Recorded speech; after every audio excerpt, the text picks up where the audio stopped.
in general, we tend to seek out pain to become better people. Your success is all about your mindset, but it's like, how do you change that? It's the story that you tell yourself. Welcome to Gym Owner Freedom. I am Scott Carpenter, and I am a former broke, struggling, frustrated, and overworked gym owner that felt stuck no matter what I did to try and improve the business. Once I realized that the answer wasn't what I thought it was, just getting more clients, and after really doing the math on acquisition and churn rates, I realized I wasn't even playing a winnable game to begin with. With my current price structure, mathematically, there was no way I could afford to pay my staff so I could scale up and out of the business, that I can have the time, the money, the impact, and the freedom that I always knew I was capable of. Once I learned how to add value by selling transformational programs to people who needed more than just workouts, everything changed in my life. Today, I own 6 gyms that all run without me, and I am free to pursue my passion projects and work just because I love to, not because I have to. And if that's a goal that we mutually share together, then this is the show for you. I'm going to teach you the framework to make way more money with less clients and open up a world of possibilities to you. Subscribe, leave a review, and tune in every week. It'll change your life. I promise you that.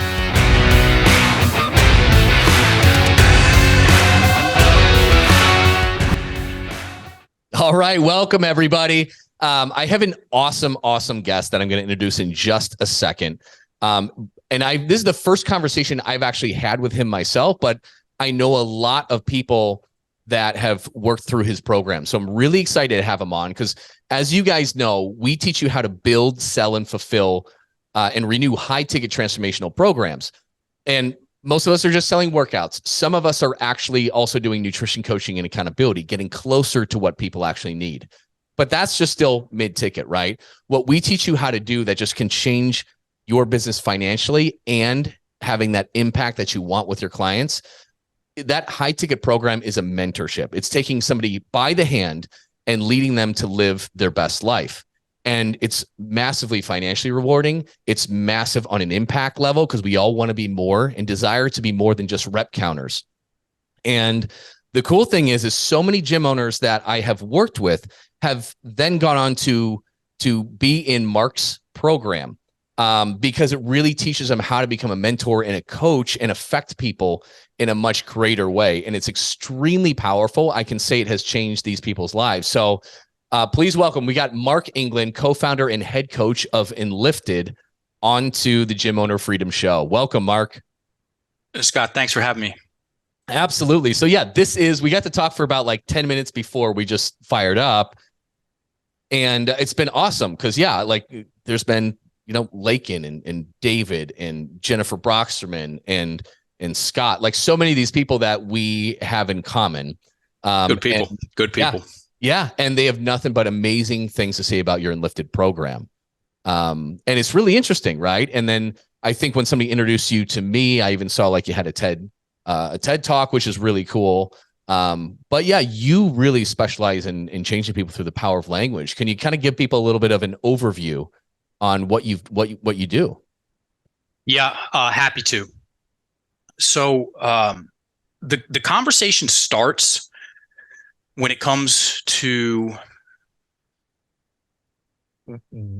what we help people learn to do and where they meet their clients.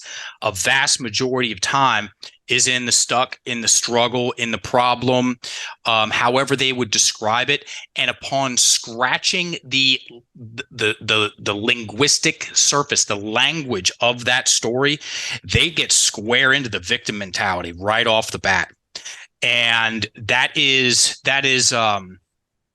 can be murky water for sure, for someone to explore with their client, or it can be a tremendous opportunity when they know what to do, when they go into the emotional components, the negative emotional components of their client's mindset.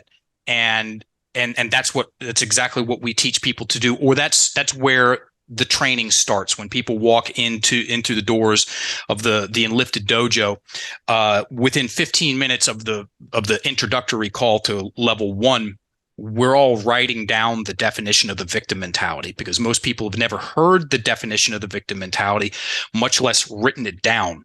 And this is something that, whether it was fate or luck or a mix of both, and then whatever else, we've been talking at length and detail about how to and why to dismantle the victim mentality for us and to help our clients do it, and how that adds tremendous amount of value and ability to enact whatever the thing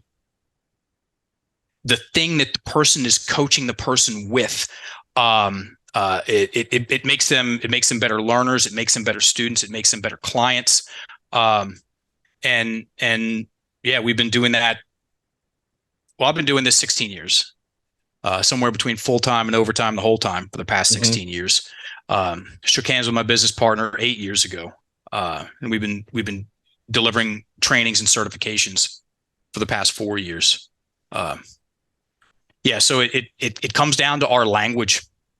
It comes down to our language. We got a glitch in our language, everybody. Yeah. The stories that we tell ourselves. And correct. Right. And I think the people who grasp, when we teach gym owners how to do this, the people who grasp helping others through this, and not your exact method I'm saying, but people that are most effective, like, oh my God, I get this. And bam, they bring in $20,000 in new business in a month, 30,000. It's because they have a little bit of the skill set. They've experienced pain and trauma and at some point and started to overcome that. Maybe not everywhere. Nobody's perfect, but they've had some experience with that. They've had life experience with that. And then they can see some patterns and they can coach people a little bit more effectively. And that's really, really important. And so what you really help people do is working through that, because we all tell ourselves certain stories and we all want to fall into a victim mentality, a victim mindset. And yeah, and what is that definition, by the way?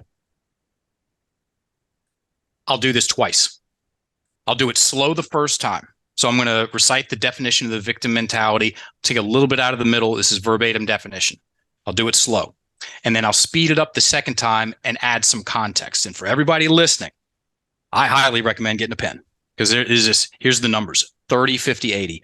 We remember 30% of what we hear, 50% of what we write, and 80% of what we turn around and share or teach. And by putting pen to paper, not only do you put yourself in a very exclusive club of people that have ever heard the definition of the victim mentality. Okay. It gets thrown around a lot, everybody, playing the victim or victim mindset, or maybe even victim mentality. And very rarely do people have a in-depth contextualized, simple conversation about what it is and what to do about it. So pick up a pen and write this down, and you'll get even more out of your time listening to this show. The victim mentality is an acquired personality trait where a person tends to regard himself or herself as the victim of the negative actions of others, even in the absence of clear evidence. The victim mentality depends on a habitual thought process and attributions. Once again, a little faster with some polish. The victim mentality is an acquired personality trait where a person tends, it's a tendency, everybody. Sometimes it's up, sometimes it's down. A person tends to regard himself or herself as the victim of the negative actions of others, even in the absence of clear evidence. The victim mentality depends, underline that word, depends, as in it has to have a habitual thought process and attributions. Habitual accurately implies duration and addiction, and thought process. What's a thought process?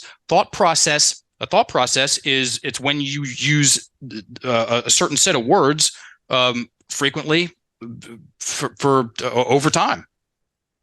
And then attributions, this is important. What's an attribution? That last word, last sentence, last word. Attribution, it's a characteristic. The one characteristic that we pay the most attention to is breathing.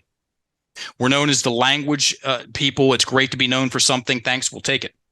We talk about breathing so much in when we talk about how our words influence us for better and for worse, and the victim mentality and all the stuff. We might as well, Scott, be known as the language and the breathing people. And gun to head, it's about the breath. It's about the breath. Because it's a tough road to hoe when your breath is trapped in your chest, which is where most people's breath is trapped in their chest, because we got a glitch in our language and an education issue about how our words influence us for better and for worse. So you're saying it's not just what you say, but it's also like how you're breathing. And is that the reflection of just like when we're agitated, it's we hold it up here and we just boom, boom, boom, boom. They're feedback loops. Deep breaths. That's you relax. You're not You're not so tense. Correct. They go hand in hand. Chest breathing, shallow breathing, labored breathing, being in sympathetic nervous system response, or stress, being in a stress response, also known as your breath being trapped in your chest. When someone's breath is trapped in the chest, they're way more likely to respond knee-jerk reaction negatively, take things personally, being on edge. Okay. Those are the people that suck the air out of the room, look at the words. And then, and it's really easy to, like I said, take things personally and create a distorted story about what's going on when I'm already predisposed in that tension and rigidity. And so that's an example of my breath influencing how I tell myself a story. Yeah. And then there's how I tell myself a story influences my breath. Once upon a time, I'll back into this. I thought I was a tough guy. I wrestled in high school, got into jiu-jitsu in college. Thai boxing was right around the corner. This was in late 90s. I had a handful of MMA fights, won a couple of kickboxing titles, state titles, and I moved over to Thailand.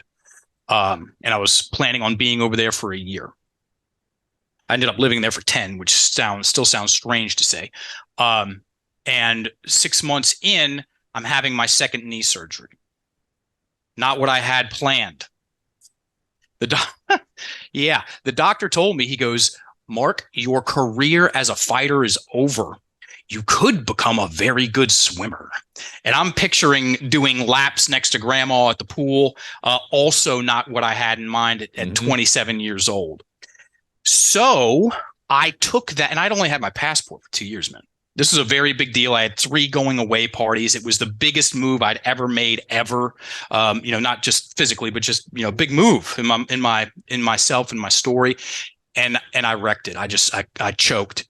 And that's what I was telling myself then. And I used that fail as the final piece of damning evidence in a case that I was silently making against myself, that I was not good enough.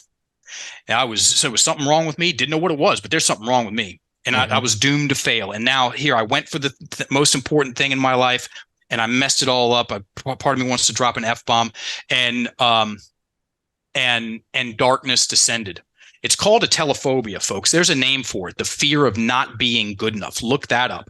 And 95% of the stuff, the negative stuff, the worst case scenario pictures, the victim centric mental images, the stuff we see, the indecision, it's because it's not the second guessing, everybody. It's the 550 second guessing, and the worrying and the resentment, all that stuff. It's coming from a story, and that story it falls under the umbrella of the victim mentality, and it's holding hands with the telephobia, the fear of not being good enough. So after a year of not laughing, I don't recommend doing that. Wow. Don't laugh for an entire year. It just sucked the joy right out of me, man. I probably didn't smile authentically in that entire year. After a year of that, I looked, thank God I was able to recognize it. I looked down that path and said, and where we're going in this story, folks, is where in 2003, the first time I ever saw somebody get their victim story turned on its head, and I was like, that right there. And I've been staring at it since. That's where we're heading in this story. I look down this path and I go, dude, are you going to be complaining about this when you're 55? Are you going to be one of those guys talking about woulda, shoulda, coulda? And it was a mediocre fight career to begin with. It was like it was only going to go so far, right? And I saw that version of me, and I go, dude, if you do that, then you really are a loser. And so I go, anything but that.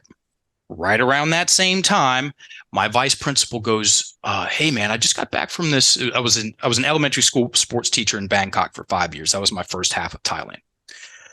And great gig. And our vice principal came back and he said, I just got back from this fasting cleansing resort down on Koh Samui. It's an island in the Gulf of Thailand. They're doing some really cool stuff, and I think you'd like it. And I was like, huh. So I looked it up and I went down there. You know what I did? I paid them to not eat. It's a great business model. Yeah. I pay them to not eat. I got a coconut. No overhead. Dude, it was great. It was great. I got a coconut and some potato broth soup with cayenne pepper in it and a yoga class. And that's almost true. There's a little bit extra to it, but and I came back feeling better.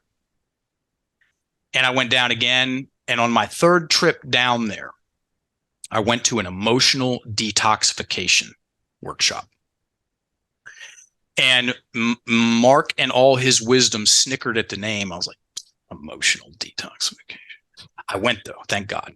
And the guy talked about words, stories, and breath. And then he asked, is there anybody stuck with a story out there? And one woman shot her hand up super fast, and she told it was definitely a bad breakup, humiliating. She told a stinger level breakup story that had been haunting her for the past 4 years.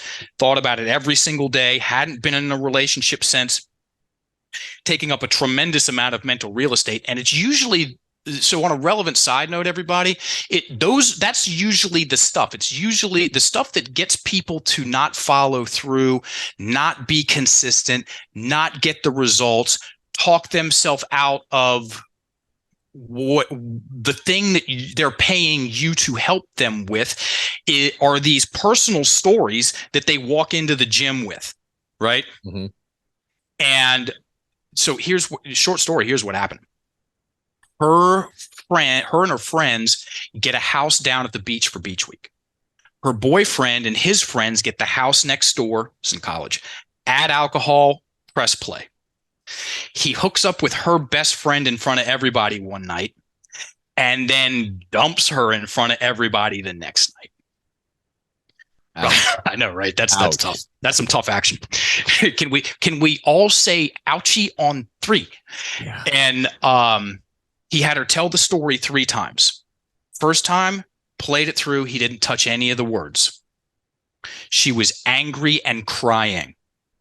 Second time through, he made some adjustments in the word choice that she was using.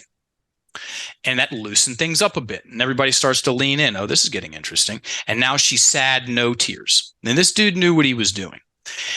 On that third run through, he stopped her at the Lord of the Rings sentence, the linchpin sentence, the sentence that held the whole thing together. The sentence, the spell. Does everybody know what the definition of a spell is? Webster's, not mine. The definition of a spell is a word or a combination of words of great influence. That's it. So nothing ever works out for me is a combination of words of great influence, also known as a spell. Or I've got a lot of support is also a combination of words of great influence. They do 2 very different things. One constricts, one expands. And the sentence that was forcing her to create the victim-villain mental imagery was this sentence. He did that to me. And the guy had her say it 3 times. So everybody's staring at the same sentence, the same set of words. Mm-hmm. And right there, that's a very, that's a good thing to note, or a good rule of thumb, is that the faster the story goes, the faster your clients tell the story, the harder it is to change the story. The faster they use their words, the tighter the breath gets. We talk about this a lot in Lifted. Good luck changing your client's mind while their breath is trapped in their chest. It's called amygdala hijack. Look that up. So when someone's breath is trapped in their chest, here's some of the functionality of stress response when it comes to mindset. Oh, and by the way, we have a definition of mindset, and Lifted has a definition of mindset. It's very complicated. Good luck understanding it. It's the story you tell yourself. That's what it is. That's what mindset is in for us. I love that definition. It's a fantastic definition. Thank you. Thank you. We love having that simple definition, because very frequently, and we're gonna go into some beautiful simple detail about words, and more than just in this one "he did that to me" sentence, which does a very wonderful thing for the conversation of mindset. The conversation of mindset is usually held in this big picture. It's this big picture thing that we know we need to get better at. And there's that confident looking person over there. That looks fun. I'm over here. Whoops, would have been nice, but I got to go work on my mindset. How do I do that? It's this elusive thing. It's hard to grasp when you say mindset. And that's the difference with like our program versus like nutrition and accountability. Like the difference of the high and the mid ticket, it's mindset. But like some people intuitively kind of get this because but it's hard to grasp for others. But that is the best definition I've ever heard of in my life. Thank you. I'm going to tell I'm at my business partner's house right now in the Shenandoah Valley, and I'm going to tell them you said that. They're the rest of the Lifted team's downstairs, and we've shared that, as you can imagine, we've shared that definition with a lot of people, and damn near everybody does the same thing. Oh yeah, wow, that makes sense. Because go talk to people that talk about mindset a lot. What is it? What is it? If they can even answer that, it's usually going to be this big, clunky, philosophical thing that's hard to implement. No, your mindset is the story that you're telling yourself about yourself. It's the story you tell yourself about what you can do and what you can't do, and what is possible and what isn't possible, and what you do deserve to have and what you don't deserve. And most people's language is working against them. Most people's story is working against them, unbeknownst to them. This can be fixed. This is simply an education issue. Let me get this on the table, and then I'll shore up the rest of that, and then get back to the when I say language, everybody, I mean internal dialogue and external dialogue. What we think, what we say, and what we write. And you want to talk about something that's so close to home, it's really easy to miss. It's what's between our ears, it's under our nose, and it's right at our fingertips. It's the easiest thing to overlook. Is again that story that we tell ourselves. And so when we add into the conversation of mindset, very important, what words to use less of, only if you want to stay focused on what's important to you and build yourself up in your imagination and create feelings of confidence and competence and unlock your breath. What words to use less of and why, and what words to use more of and why. We add that, because that's where the rubber meets the road in mindset. Now mindset becomes practical, as in I can practice using my words differently. And that's what he did with this woman, and that one sentence that had her stuck all kinds of way, just hijacked. Yeah, He did that to me. There is that spell. Like, it's just, here's the whole story. Boom, boom, boom. And he did that to me. He did that to me. It just hits. And so, yeah, what do you do there then? So you kind of found, hey, that's the spell that's holding over her, right? So how do you break that? Write it down. First things first, write it down. Look at the words, everybody. And I talked about this about 7 minutes ago, about the speed of the story. The fastest way to slow down a story is to get it on paper. Mm-hmm. The easiest way for you to think about your thinking is to get it in writing. Our man Alan Watts said it. He said, when we learn to think about our thinking, we become alive in a new way. And most people are not thinking about their thinking. Mm-hmm. They're just thinking, going with the first thing that shows up in their head. Of course, I got it right. And just feeling that. Yeah. Correct. Letting it, it's not, they don't even have a draft to hand in. It's my own voice in my own head. Of course, this is correct. And so he had her write that down and read it a few times so everyone's staring at that same sentence. And here's what that gangster did. Barry Musgrave. He's 80 years old. He's still working with people. He said that last word, me, take out me and put in himself. And it was such a radical departure, everybody, from the story that she'd been relentlessly telling herself. She delivered that new and different sentence in a clunky way with uptalk at the end. He did that to himself, and then you see it catch. The breath unlocks. He did do that to himself. And then she started talking about how he lost friends and all this other stuff that happened. And it was, wow. And then she just walked herself right out of it. And she goes, that was never going to work out anyway. It was actually pretty weird. Wow. That's so powerful, dude. And it's so simple. Once the words are on paper and that there are language patterns to the victim mentality. And trust me, she was stuck in that thing. He did that to me. He's in the picture. She's in the picture, even though that shit happened 4 years. Pardon me if it's cussing. Totally fine on this. Okay, cool. She's got to wait for him to change in her imagination. She's halfway around the world. This happened in Thailand and 4 years ago. And she's creating that same, she's in the picture, she's in the picture, she's on the receiving end, hello stress response. And until the words are changed, she wasn't getting a different picture. Until the words were changed, she wasn't getting a different perspective. And I was like that right there. Because I had he did that to me story. He shouldn't have been kicking that hard. We were just warming up. Mm-hmm. And that was, I was a bad student, dude. I'll just go ahead and say it. I wasn't disruptive. I was destructive because I was bored out of my mind, man. Kids aren't meant to sit that long.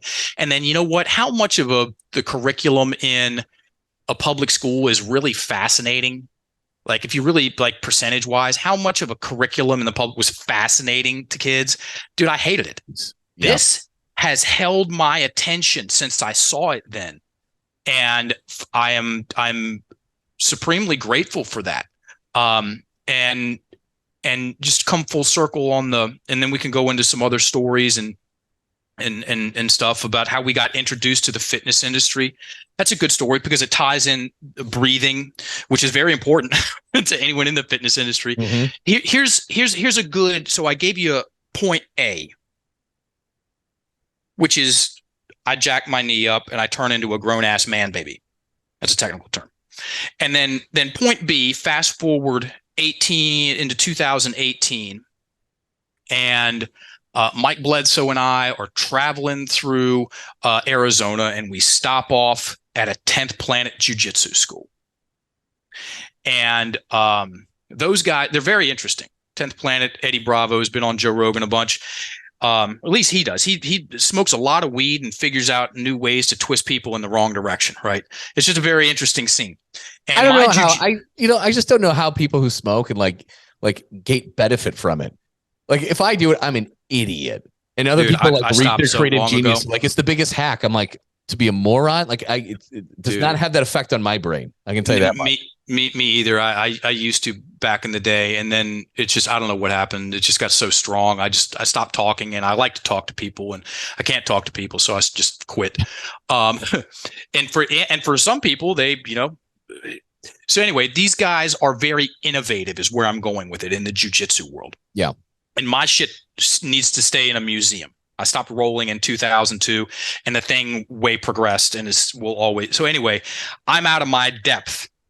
We go into a class and take 2 classes, and I stay after enroll. And this guy puts me in something that I don't know what I'm in. It's a submission hold. I think I can get out of it.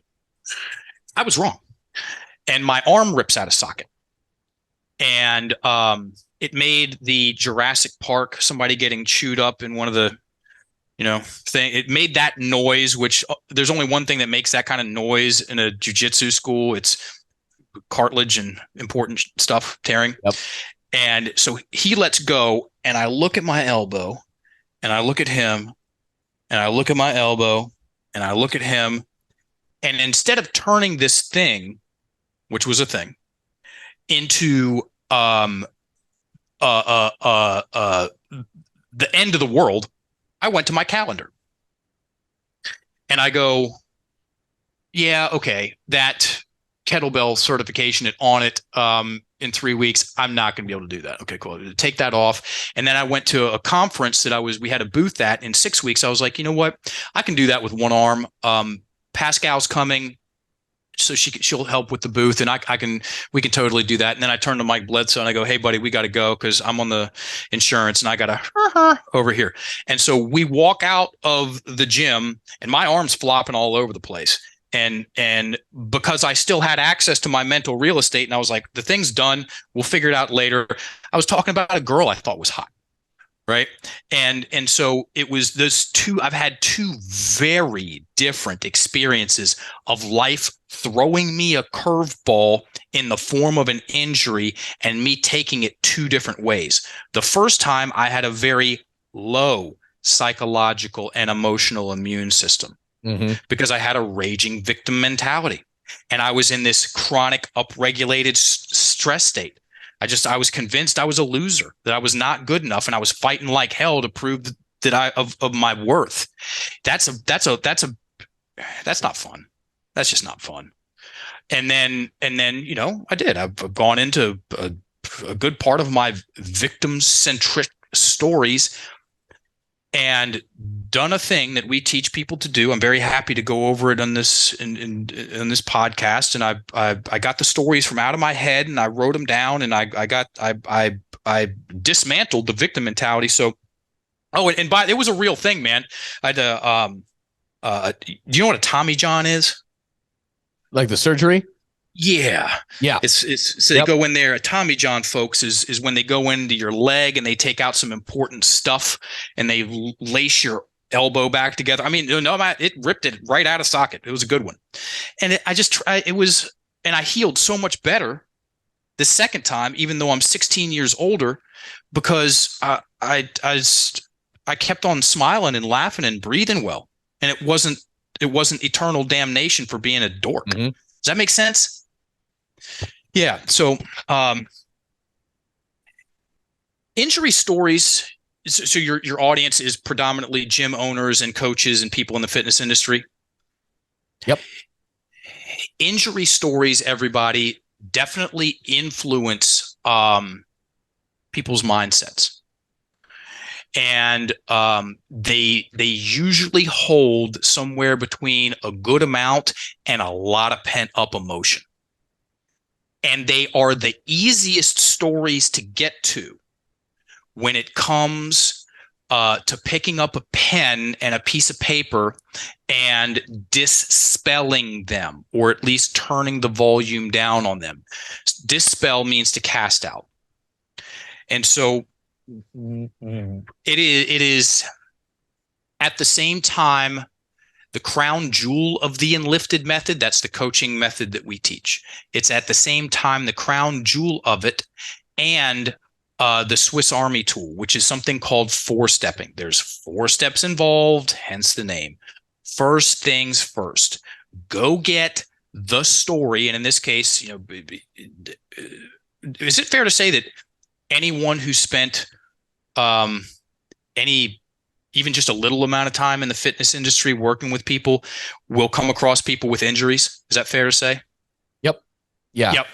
Hey, just a quick reminder to everybody, if you are ready to start making an extra $10,000 more this month, every month, by making more money with less clients with transformational programs and create a consistent flow of high quality leads, you can learn more about what it's like to work with me and my team at PT Legends and how ridiculously affordable it is at CoachScottCarpenter.com. It is such a no-brainer that it more than pays for itself when we teach you how to enroll just two case study clients. Really, that's it. So go to CoachScottCarpenter.com and learn more about it. I'd say it's more common though, like with the people that we work with, is probably even more common for the weight loss stuff, right? Because there's an athletic side. That's such a small percentage. I think like a lot of the issues are getting people to change their habits, right? To be healthier, to lose weight, to get control. The stories that we come across a lot tend to be, I don't have time, right? Or I don't have time to do this. Like that's a big one. Or they just kind of fade. They can start excited, but by the time temptation rolls around at the end of the day and they're tired, they'll have whatever. Right. And so I think a lot of it is like, hey, how do we change these people's habits is where a lot of people struggle with, because we as coaches, we do what we do. And as entrepreneurs and gym owners, we do what we do because it's had such a huge impact in our lives, changed our lives in such a big way. And then we want to give back. We want to do that for other people. And then what happens, we realize it's really freaking hard because they're just not as interested in it as we are, right? And that's where a lot of people will struggle to help. And then it's just like, okay, well, like, all right, I'm counting reps. It's better than doing nothing, but I'm not getting them to change when they leave my gym. That's where I think people struggle the most. What's a good way to kind of like go about like tackling? I hijacked your. Sorry, I want to hear those 4 points. It's very. I want to hear those 4 we're like on the same points. Page. But yeah, I'll let you take it over from here. So the question would be, how would someone navigate someone's quote unquote negative stories in a nutrition coaching setting? Yeah, I think so. Yeah. I think people want to give up on themselves really quickly. Like they might be excited for a week or two, then real life hits. Right. Yep. The why is a big one there. So let's use what you said, because we've heard that one before too. I don't have time. So that sentence is going to influence the reticular activating system in a certain way. Boy, don't I sound smart. Reticular activating system. In my personal and professional opinion, great thing, very important thing for a coach to know about, because one, everybody's got one, and it influences how people see themselves and see what they're doing. And it is been studied out the wazoo. Here's a very relatable example. You ever bought a car, Scott, and you buy that car and then you start seeing that car all over the place? Yep. What car was it? Jeep Wrangler. Jeep Wrangler. Yeah, and everybody waves. I've got one. Yep. And the reticular activating system is involved in that. And so I had my car got stolen in 2017, and I had to drive my dad's farm truck around Richmond, Virginia, which is a 1985 Ford F-150, mint condition, 2 tones of brown. We call it brown and browner. And then within 24 hours, I start seeing 1985-ish Ford F-150s all over the place. That's most people have had that experience. They buy a car and they're like, where are all these cars coming from? And this has been, you can still see You can still see the original video on YouTube for something called the Invisible Gorilla Study. Have you ever heard of that? I'm going to say no, but maybe if it's referencing something, I think it might. This is spooky. So this is a 1-minute video. They made it in the late 90s. It turned into a book. And to my knowledge, it's the most widely referenced social psychological study on the power of the reticular activating system, also known as inattentional blindness. They take 7 students. They dress 3 of them up, and then we're going to get back to I don't have time and other stuff. They dress 3 of them up in white, 3 of them up in black. Each team gets a basketball, and then that 7th student gets dressed up in a gorilla costume. And for 1 minute, the white team can only pass the balls back, and then the same thing with the black team. And then 30 seconds in, the student in the gorilla costume walks into the middle of all that going on, looks at the camera, beats his chest, and walks out. And that was 1 minute. And they filmed it, and then they showed it to tens of thousands of people. And they asked them, count. So they directed their attention. Count how many times the white team passed the basketballs back and forth to the white team. Spoiler alert, correct answer is 15. Then they asked them, oh, by the way, did you see the gorilla? And 50% of people, 10% would have been weird. 50 is spooky. 50% of people edit out something so seemingly obvious as a gorilla because they're not looking for it. They're looking at things through a different lens. They're paying attention to other stuff. Mm-hmm. And when you go back and look at the videos, like that's impossible. No one would miss that. 50% of people do. So, and so the question is, does the reticular activating system, is it only influenced by Jeep Wranglers and Ford F-150s and students in gorilla costumes, or is our language influencing our reticular activating system and then how we see things? And the answer is our words are. So 100%. Think of the 100%, man. Think of the reticular activating system like this, everybody. It's a lens. It's a lens that we see things through, and it has a search function and it has an edit function. And when something gets deemed as important or an idea is accepted as truth, the reticular activating system goes, as your wish, my command. And then it goes, it's called confirmation bias.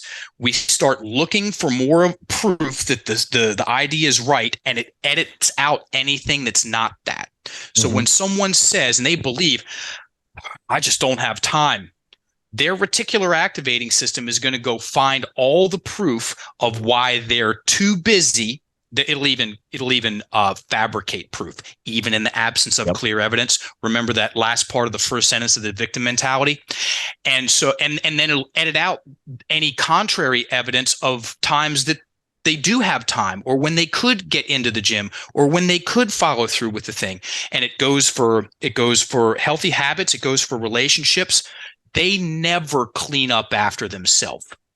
When someone says they never clean up after themselves, they make a picture of the reticular activating system only allows them to see the times where they left a mess, and any times that they cleaned up, it edits it out. So I tell myself this story, and I walk into the house and I'm like, and because guess what? It doesn't get any better from there. They never clean up for themselves. No one listens to me around here. She never lets me think for myself. I don't get to do what I really want to do. I don't have any time. It's called a thought. It's called a thought train. And then you get like cognitive dissonance. Dude, when you get supplied with evidence, you immediately reject it because it's like it doesn't fit in with the narrative that I'm so convinced. The story that I tell myself, aka my mindset, I will reject everything, and then things become a self-fulfilling prophecy, and people become their worst enemies. They're the only thing that holds them back. 1,000%, and people get stuck in this push pull, like you said, they show up and they're excited for a couple weeks because part of them does have a story that supports them doing what they want to do and going after the things that are important to them and being successful. And then they've got this other part of their mindset. There's this other story that is antithetical to their success. So it pulls the parking brake. It's like you hit the gas, pull the parking brake, hit the gas, pull the parking brake. And here's the drum roll, everybody. A lot of that, whether it's nutrition or public speaking or playing the violin or putting out content on social media,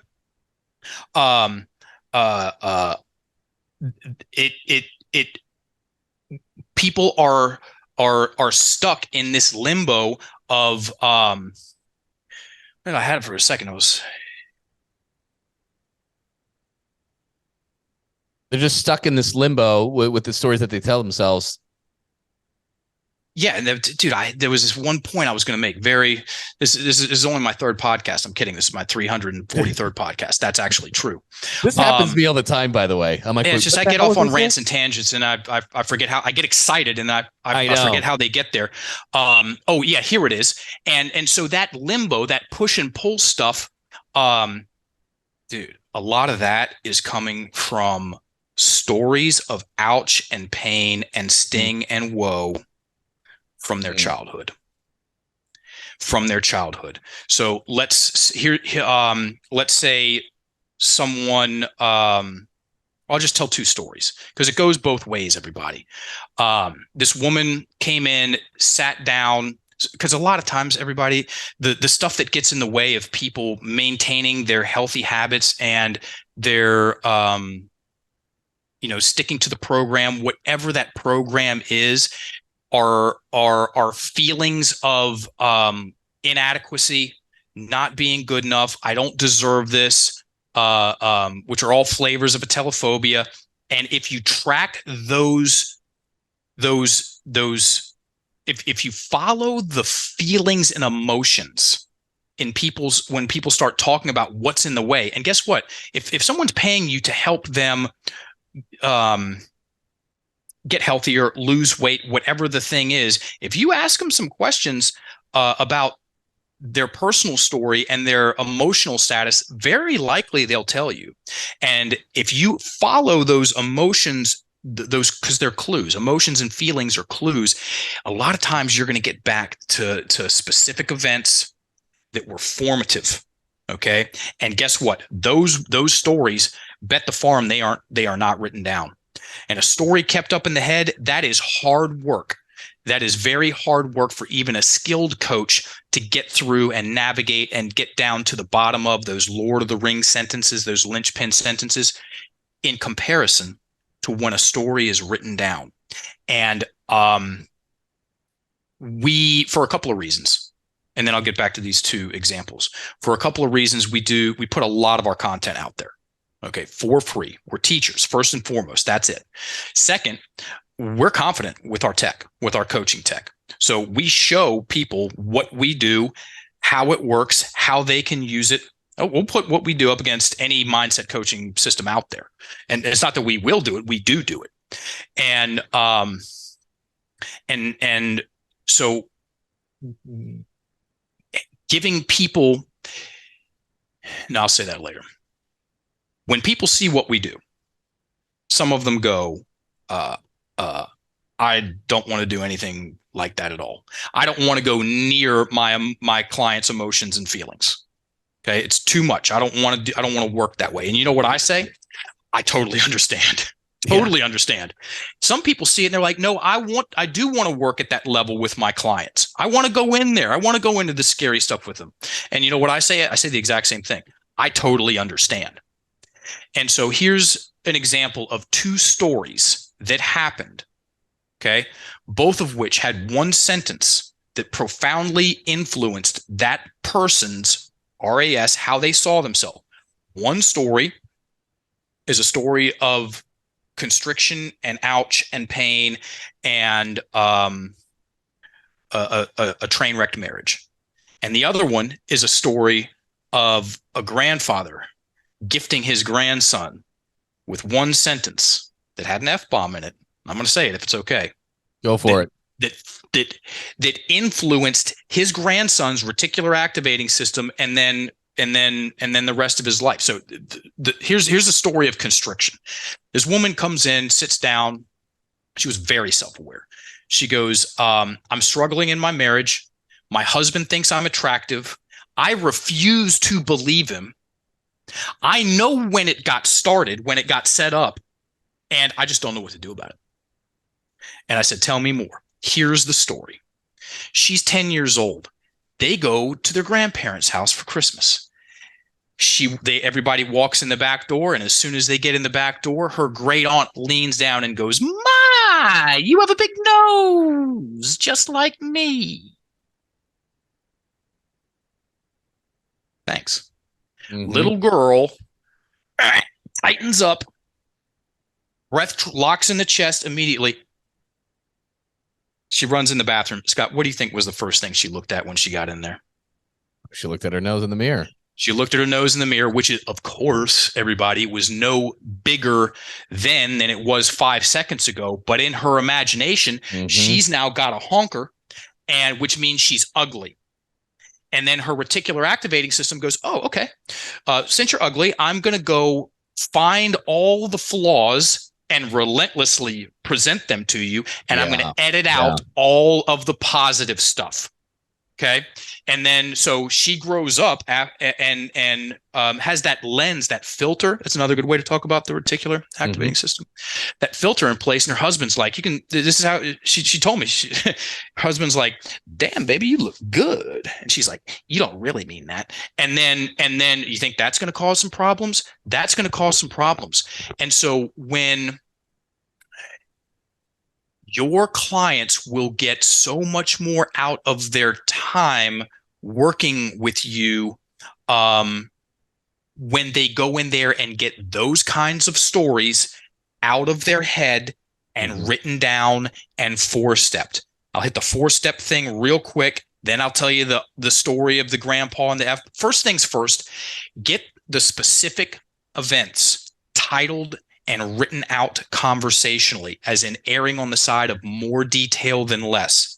Full sentences. This is not journaling about how you generally feel about the thing and then letting yourself believe the words that are on paper. That actually can be a net negative. You just got it in writing, right? Here's the proof. Here's the proof. Right. No, you get your story on paper so you can think about your story, so you can look at the words, that you can get some distance from it.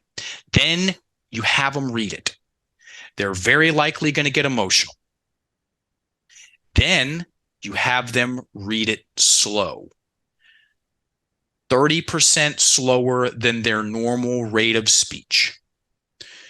Important side note. When someone slows down their rate of speech, the breath begins to unlock, loosen up, which is a major lever in the mechanics, the mechanism of mindset. So we're all about the how versus the why. The why is open for too much discussion, in our opinion. But here's an example. Why do I talk myself out of opportunity versus how do I talk myself out of opportunity? When I know the why, the how, then I can change the components, right? And then that 4th step is where you have them read the sentences. Okay. Say there's 2 paragraphs, 4 sentences each. And at the end of each sentence, they stop and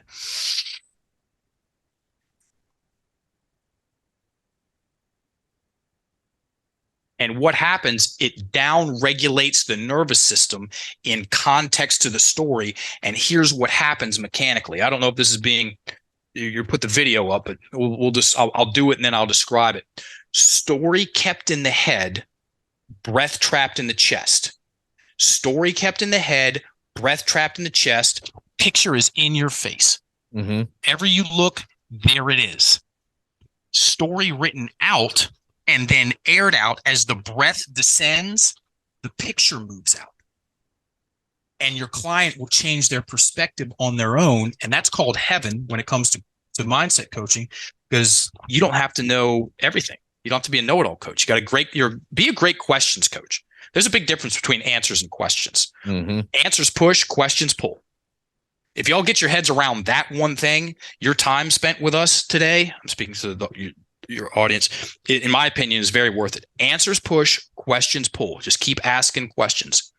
And that's what we did with that woman. And that's one of the things that's the centerpiece of how we help people dismantle the victim mentality, is by going into those stories. And I get it, folks.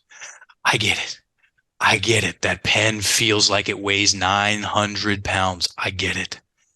And it's going to sting, because memories are like, it's like a spicy Thai dish. They burn going in, they smolder while they're in there, and they burn coming out. And if you have no clue what I'm talking about, go to your local Thai restaurant and get it Thai hot. Don't worry about the stars. Go Thai hot, and then message me in 48 hours, assuming everything's working according to plan. Because there's a reliving of the thing as this stuff gets pulled out of us. The feelings and why, honestly, who cares? It's the way things are. And yeah, so fine. Yes, I'll take a little bit of sting now than, bumping up into this stuff for, just 2, 3, 4 decades. That's the real scary shit. If you look at it, that's the real scary stuff. Hitting the gas, pulling the brake, hitting the gas, pulling the brake, hitting the gas, pulling the brake, putting myself out there on social media, advertising I'm a coach, putting up good content for 3 weeks, and then nobody hears from me for 2 weeks. And then I keep going back like that. And we all know what results that get. Okay. 99% of the time, that's coming from stories of a constrictive, victim-centric nature that are kept up in the head, and you can totally do something about that. And so then there's the other story. 2014, I gave a workshop, and there was a guy setting up a booth right next door, and he heard the whole thing, and he came up afterwards and said, "Man, that was great. You want to hear a story about that?" And I was like, "Yeah, sure. What you got?" And he goes, "My grandfather took me out in the backyard when I think I was like 12." And here comes the F-bomb, folks. Plug your kids' ears. And he goes, I forget the guy's name. Call him Johnny. He goes, "Little Johnny, life's wild. There's going to be some zigs and zags and twists and turns and ups and downs, and you're going to get some stuff right and you're going to get some stuff wrong. Just always remember to err on the side of being a badass motherfucker." And dude, he said his whole life changed in an instant. He said, "I looked up. Things are looking up. I looked up and I saw myself in my imagination as confident and competent. And I took this big breath in." And he goes, "Man, I've made so many mistakes, but I go after what I want and I like being me." And I thought to myself, that's it right there. Mm-hmm. That's it right there. And the good news is, everybody, is that our mindset, the last word there is it's not set. It's not. It's this ongoing, fluid, flexible process that we're participating in. And yes, at the same time, it's the best of news and it's the worst of news. Sweet. I'm creating my story. Shit. I'm creating my story. Yeah. And so, yeah, there's parts of us that hate that, because, I'll speak for myself for sure. There was part of me that loved being the victim, because it absolved me of any responsibility of wrongdoing and being easiest thing in the world. It's the easiest thing in the world. And I'm pretty good on this side, but even if you're pretty good, like Mark was saying, like a lot of it's subconsciously, you don't even know, and I've discovered things over the years that even though I am a more positive person and I still do hold myself back, and I'm catching myself more and more. I do too. Like, it's like, well, I suck at marketing. That was me before. I'm like, no, I don't suck at marketing. I just haven't learned certain skill sets yet. And then I've gotten better. And it's same thing, like you mentioned with social media. I don't like social media. Is that story that I keep telling myself, is that serving me? Right? It's not. Because at the end of the day, this is how I'm going to reach the people I'm going to help. It's not about me. It's about them. And I can't just keep telling myself this over and over and over again, because everybody's going to lose. Very well said. And the good news is, folks, is we can you can absolutely can't change what happened, nor do you need to. It's about changing the story that we tell ourselves over and over and over again. And, just like that woman couldn't go back and change, what happened at Beach Week. What she was able to do is change. So that thing happened once at Beach Week, and then she replayed that shit in her head thousands of times and kept blaming him. Right. And that's what can be changed. That's what can be changed. And here's a good analogy. So I hold myself back sometimes, and in comparison to how much I used to do it and how intensely I used to do it, it's night and day. And here's even better news, folks. Do you actually think you have to be perfect to go out there? Do you actually think 100% of you has to be on board with what you're doing 100% of the time for you to go out there and make some really cool shit happen? No. Here, you turn the volume down. You cut the volume down by 50% on the victim mentality, which is actually easier to do than most people think. And you're singing and dancing. It's like this. So there's even if your house is clean, you got to clean up your house a little bit sometimes, So there's the initial cleanup. Okay.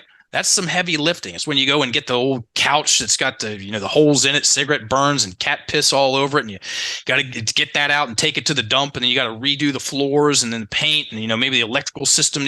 So it's like you renovate the house. Okay. And then from time to time, even when the house is renovated, you got to, still sweep. Clean some stuff up. There's always something to work on, but it's something. Maintenance is way more fun than having a bunch of vagrant squatters in your head yelling at you that nothing will ever work out for you and no one will ever really love you. That's the stuff that puckers people up. That's the stuff that's most painful to admit. That's usually the last thing to come out of people's mouth when the coach is like, "What's going on?" And you haven't been following through. Like, that's the stuff that makes or breaks people when it comes to getting things across the finish line. And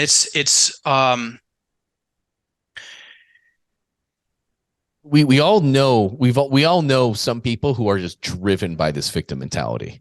Dude, yes. Right. And it's sad to see. We all know it because we all have it to some degree. But the ones that are really heavy in it, you feel so sorry for them. Like you feel so bad for them because they are just literally, they're creating a horrible life for themselves. And I mean, do you really want to spend time around them? Right. Right. It's absolutely. And those are the people who need a lot of help. And the great thing is like, I don't deal with that as much as I help other entrepreneurs. Yeah. In general, we tend to seek out pain to become better people. We tend to improve ourselves, right? We need help in this area a ton. Mindset is everything. We all know, like your success, it's all about your mindset, but it's like, how do you change that? And for those of you listening, hopefully this gave you like a massive idea of like, oh, it simplifies it rather than this ethereal, hard to define and grasp thing of mindset. And it's important, you're working on, but how do I do it? It's simple, like as simple as Mark just stated right there. It's the story that you tell yourself, stories, right? And some of them are very positive, and that's the reason why you're kicking ass or you're doing well in certain areas. And I'm sure after listening to this, you're like, oh, I see some of the things I'm telling myself that have been holding me back there or there or there. And it starts with you as the entrepreneur. That's where you got to start. And then the cool thing is I believe, and correct me if I'm wrong, Mark, but I believe you do this stuff to help people, okay, overcome their own stuff. And then I think you also train people to learn how to do this themselves. And that's kind of where we got connected. And I know you got to go, like, we'll just wrap this up because I know you've got to stop soon. But folks listening, I had the privilege of somebody who's very brave to share one of her sessions with you. I didn't know it was you at the time, but like, then I said, like, once we hopped on, I'm like, oh, okay, that was actually you doing it. That's amazing. But she shared a session that she had with Mark, and she came with her story. and she was crying. She's very brave to share this with me, right? So obviously I'm not going to disclose anything. Stage 4 cancer. Yeah, absolutely. And I got to see Mark work through that with her, and it was pretty damn amazing. It was really, really powerful. And it's just really cool stuff. So like anybody, this is a good episode to share with anybody that you know that is going through pain and hurt, and you can tell it holds them back or they hold themselves back. And for those of you, like we teach, right, when we talk about business, we teach gym owners how to offer high ticket mentorship programs. This is such a powerful thing to know and do. And a lot of our gym owners have gone through your program and just they love it, because this is where we really help people. A lot of us get into the gym business because fitness was huge in our lives. It's changed us dramatically and forever. And we want to help other people do that. But it's really fucking tough to get other people to change like we have. This is just an amazing thing that you can learn how to do and integrate it into what you do to change other people's lives as well. And so that's another thing that you do too, is you teach and certify other people how to take these methods and teach others. Is that correct? That's correct. Yeah, that's we have a couple of online courses, and that is the majority of our time and attention and revenue stream is certifying coaches on, first and foremost, how to do this, how to help get their clients unstuck, go in there and get the stories, what to do with them, how to pay attention to all the other all the things that are going on in a coaching session. Then I'll say it like this: we don't believe your clients. Don't believe your client's story. Observe your client's story. Those are two very different things. And the rate of speech, the words, the inflection, the breath, all the stuff. And then when you start to pay attention to the components of it, as opposed to, well, the story itself, that in and of itself helps people distance themselves from the things that are in their face, that do haunt them, that do cause them to flinch and well, I'll retard. Oh my God, he said the word retard. Yeah, by definition, I know what the word retard means. It means to impede the development of, and that's what a lot of people do when they start moving towards progress. And just to flip the coin or the script, it's it could be the one. You're a longtime coach. What do you think about this? Is not being able to get results for your clients the most draining thing for a coach? If it's not right, if it's not the thing, it's up there. So the opposite of that, one of the most because coaches, I understand y'all give a ton. One of the most energizing and uplifting things, and it's a lot of the reason why people do this, because we could be doing other things and making more money. Okay, we're doing it for the love of the game and the desire to help people. One of the fastest ways to keep the emotional gas tank high in coaching is to be able to get results for your clients. That's a lot of times that's worth more than that's worth the most. That's what helps keep me in the game. Right? When things were shitty for a number of years. It's like those few people make it worthwhile. I'm making a difference. I'm making an impact. Yeah. And you'll see a lot of people get out of high, quote unquote, high power, successful, high paying jobs and get into stuff that has more of a paycheck for their heart. And they all say the same thing. I just wanted to, I didn't love what I do, what I was doing. And I wanted to have an impact. Okay. I wanted to help people. And, yes, those are the people that take our certs. Yep. I left the corporate world to become a personal trainer. Right. And I've got a client, Jen, she was an attorney, just hated it, and then now she's doing this and we're helping her build her business. Absolutely.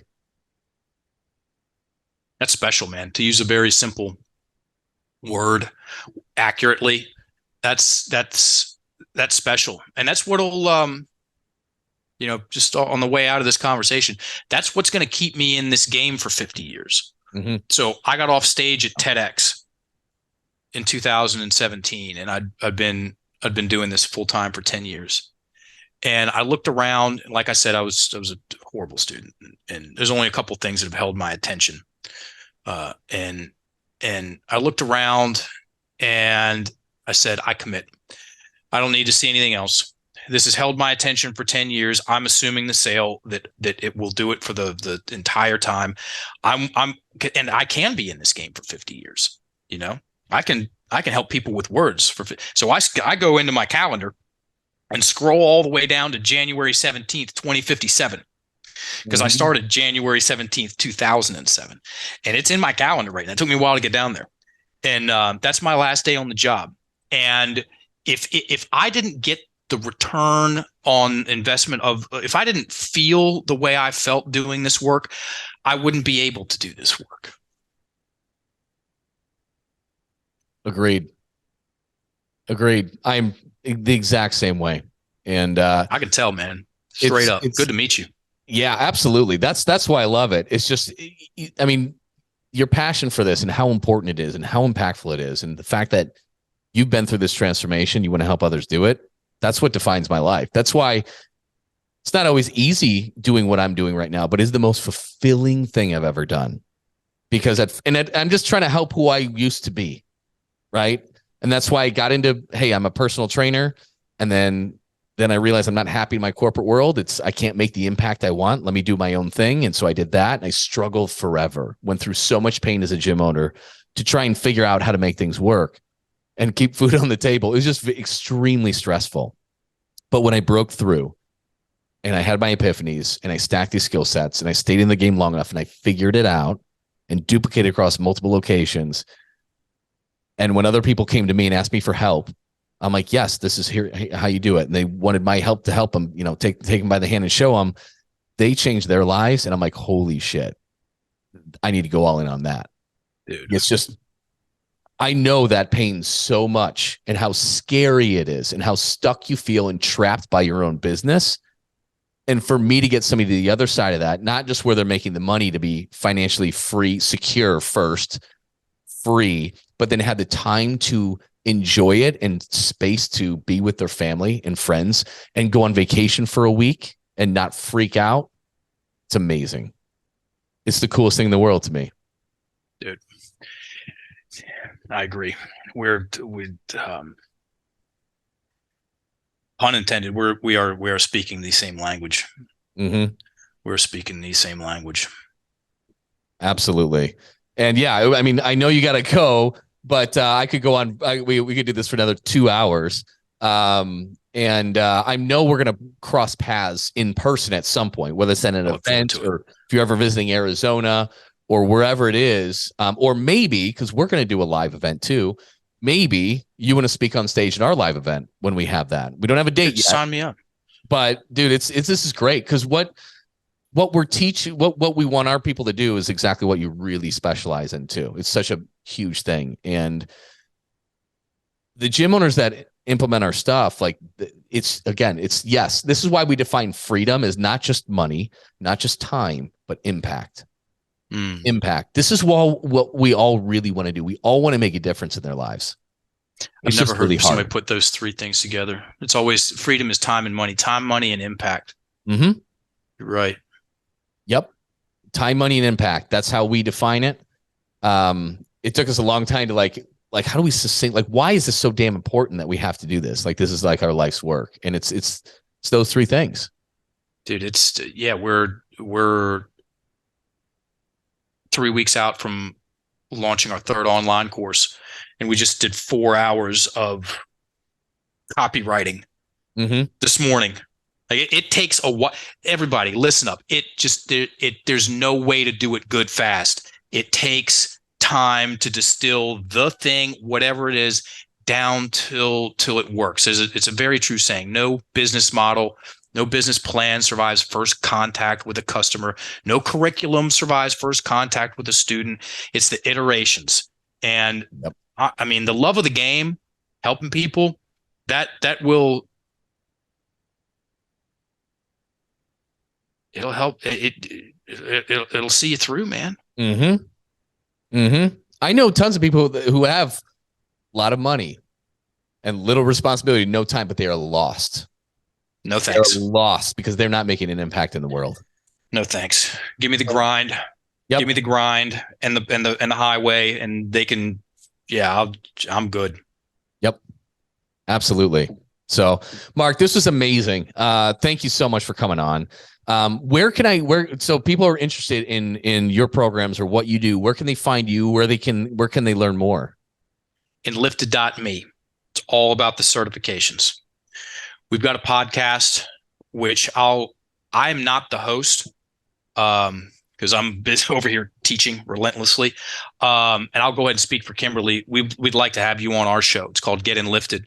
It's all about words and stories and how to use this stuff in coaching settings. And we bring in coaches, high-level coaches of all sorts, and talk to them about, it's for coaches by coaches. Very fun. Excellent. Language centric. And then Instagram @Enlifted Coaches. Awesome. @Enlifted Coaches and enlifted.me. Mark, thank you so much for coming on the show. I absolutely loved it. And would Likewise. absolutely love coming on yours as well. Okay. I love it because we've got just so much in common that it's phenomenal. So guys, thank you for tuning into this show. This is one that you're going to want to share, even if they're not in the gym owner, they're not a personal trainer, they're not an online coach, whatever it is. This is a really good episode to share with anybody that you have in your life that that struggles with a victim mentality, or that they are the ones holding themselves back from moving on or moving forward or whatever it is. This is just a really, really good episode. I can think of probably like 5-6 people during the course of this conversation that I'm going to send this to, because they should be doing this course and learning about themselves and how they can change the stories that they tell themselves. So Mark, thank you so much. My pleasure, Scott. Thanks for listening, everybody. Absolutely. Thanks, guys. We'll see you next week. Thanks for listening, everyone. If you are ready to start making an extra $10,000 a month or more this month by making more money with less clients and create a consistent flow of high-quality leads, you can learn about what it's like to work with me and how ridiculously affordable it is at CoachScottCarpenter.com. And if you got any value out of this episode, please pay it forward and leave a review for this show. It helps other gym owners find the answers to the huge problems that we all share. Thanks for listening, and we'll see you on the next episode.